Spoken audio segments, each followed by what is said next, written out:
నాది మాత్రం కొద్దిగా ఉంటుందని అనుకుంటున్నారు కానీ తప్పకుండా ఉంటుంది బాల. కానీ కాలం తీరిందంటే తప్పనిసరిగా ఎవరేది అనుభవించాలో అది తప్పనిసరిగా అనుభవిస్తారు బాలకు. నేను మాత్రం దానికి అడ్డురాను బాలకు. నా అయ్య చెప్పిందైనా కానీ తప్పనిసరిగా పాటించాలి అని.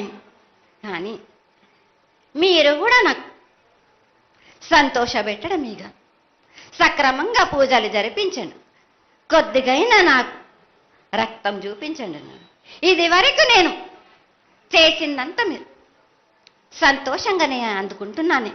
కానీ మీరు ఏడేడు మీరు వాగ్దానం తీసుకుంటారు కానీ మీకే సరిపోతున్నాయి కదా. అట్లా ఏం లేదు తల్లి. నా రూపాన్ని కూడా మీరు అడ్డుపడుతున్నారు మీరు. కానీ ఇది వరకు నేను శాంతంతో నిన్ను కడుపులో పెట్టి కాపాడుతున్నాను.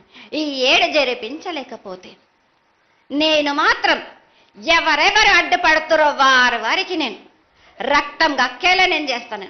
కానీ మళ్ళీ నన్ను నిందించద్దు నాకు.